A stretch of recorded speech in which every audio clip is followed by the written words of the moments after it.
নিজের মনকে বলতে থাকবো, রে মন,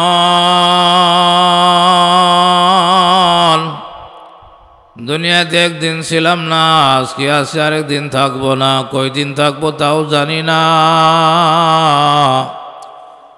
যখন আমার ভিসার মেয়াদ শেষ হয়ে যাবে, হায়াতের মেয়াদ যখন শেষ হয়ে যাবে, আমি যেখানে থাকি, যে অবস্থায় থাকি, রাতেই হোক দিনেই হোক, যখনই হোক, বাজারেই হোক হাটেই হোক, যেখানেই হোক, আমার ভিসার মেয়াদ যখন শেষ হয়ে যাবে, আজরাইল কিন্তু আর সময় দিবে না। আজরাইল এই কথা বলবে না, এখন চতুর্দিকে বৃষ্টি আর পানি আর পানি। এখন যদি আমার এই বান্দাকে আমি এরকম মৃত্যু দিয়া দেই, পানির উপরে কেমনে রাখবে, লোকেরা কেমনে জানাজার নামাজ পড়বে, এই কথা কিন্তু আজরাইল ভাববে না। আজরাইল আল্লাহর ফেরেশতা, আর ফেরেশতারা কিন্তু আল্লাহ পাকের হুকুমকে এক বিন্দু পরিমাণে দিক সেদিক করে না। নির্ধারিত সময় যখন আজরাইল আলাইহিস সালাতু ওয়াস সালাম আমার রূহ বের করে নিয়ে চলে যাবে, আমার হাতের জায়গায় হাত, পায়ের জায়গায় পা, চোখের জায়গায় চোখ, মাথার জায়গায় মাথা, সব ঠিক থাকবে। এ জবান দিয়ে আর কথা বের হবে না। আমার রূহ যখন বের করে নিয়ে চলে যাবে, আমার ছেলেরা, মেয়েরা, আমার স্বামী, আমার স্ত্রীরা এরকম ভাবে চিৎকার করিয়া কাঁদতে থাকবে। আমার জবান দিয়ে এমন কোনো কথা বের হবে না, বাবা রে আর কান্দিস না। যত কান্নাকাটি করা হোক না কেন, আমার মাওলার ফয়সালা অনুযায়ী কিন্তু আমার রূহ বের হয়ে চলে গেছে। রূহ বের হয়ে চলে যাওয়ার পর আপন বলতে আর কেউ থাকে না। আমার স্ত্রীও আর আপন থাকবে না, আমার ছেলেরাও আর বলবে না এখন বৃষ্টির দিন আমার বাবারে আজকে রাতটা ঘরের মধ্যে রাখো, বলবে নাকি? আমার স্বামী, আমার স্ত্রীও বলবে না, যার সাথে আমি এরকম 50-60 বছর অতিবাহিত করলাম, বৃষ্টির দিন কেমনে গোবরের মধ্যে পানির মধ্যে শুয়ে থাকবে, একটা রাত্র ঘরের মধ্যে রাখিয়া দাও। চোখের পানি ছেড়ে কাঁদলেও এই কথা আর বলবে না, সবাই পর হয়ে যাবে। এলাকাবাসীরা আসিয়া আমাকে এরকম ভাবে, কেউ যাবে বাঁশ কাটার জন্য, কেউ যাবে বাজারে কাফনের কাপড় আনার জন্য, আল্লাহু আকবার, কেউ যাবে এরকম ভাবে আমার কবর খনন করার জন্য। এভাবে যার যার কাজ যার যে কমপ্লিট করিয়া আইসা জীবনের শেষ গোসল আমাকে দিয়া সাদা 3টা মার্কিন কাপড় দিয়ে বেসাইয়া পায়ের দিকে একটা ভান দিয়া দিবে, মাঝখানে একটা ভান দিয়া চকলেটের প্যাকেটের মতো বানাইয়া মসজিদের খাটুরার মধ্যে শোয়ায়া চোখ বন্ধ করে খেয়াল করুন এই অবস্থা হবে কি হবে না। আল্লাহ আপনাদেরকে তো আমরা বুঝাইতে পারি না, এই মুরাকাবা যদি কোনো বান্দা বান্দি সকাল সন্ধ্যা করে, এই বান্দার দ্বারা আর কোনো মিথ্যা কথা গুনার কাজ হতে পারে না, হতে পারে না। আল্লাহ এই জন্য বুজুর্গরা সকাল সন্ধ্যা সংক্ষিপ্ত সময় মুরাকাবার জন্য সবক দিয়ে থাকেন। আপনাদেরকে বলছি আল্লাহু আকবার, এইভাবে চকলেটের প্যাকেটের মতো বানাইয়া মসজিদের খাড়ুলায় উঠাইয়া তাড়াতাড়ি করে এরকম ভাবে চোখের দিকে মাঠের দিকে নিয়ে যাওয়া হবে। আমাকে আইনে রাইখা দিছে, ইমাম সাহেব তাড়াতাড়ি আসিয়া 4 চোখ বিরে যারা নামাজ শেষ করিয়া আল্লাহু আকবার ডাকা ডাকি করিয়া কাঁদে লও, ডান কাঁদে লও, 4 জনে 4 কাঁধে লইয়া এই অন্ধকার বাড়ির দিকে নিয়ে যাবে। যে ঘরের ভিতরে সাথী নাই, বাতি নাই,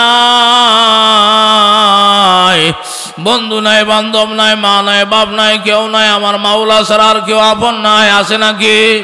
আমার মাওলা আগেও আপন ছিলেন, এখনো আপন আছেন, পরেও থাকবেন, কবরেও থাকবেন, হাসরেও থাকবেন। আমার ছেলে আপন না, মেয়ে আপন না, ভাই আপন না, কেউ আপন না, আমার মাওলাই আপন। সে আপন মাওলারে আপন করার জন্য এমন পাগলের মতো মাওলারে ডাকবো, ডাকতে ডাকতে ডাকতে ডাকতে আমার মাওলা কিন্তু এমন না, দুনিয়ার মা বাবা আত্মীয় স্বজন রে যদি এরকম ভাবে এক ডাকের জায়গায় 2 ডাক দেওয়া হয়, আল্লাহু আকবার রাগের সুরে বলে ষাঁড়ের মতো কেন চেঁচাস? আমার মাওলারে যে যত বেশি ডাকে আমার মাওলা তত বেশি খুশি হয়।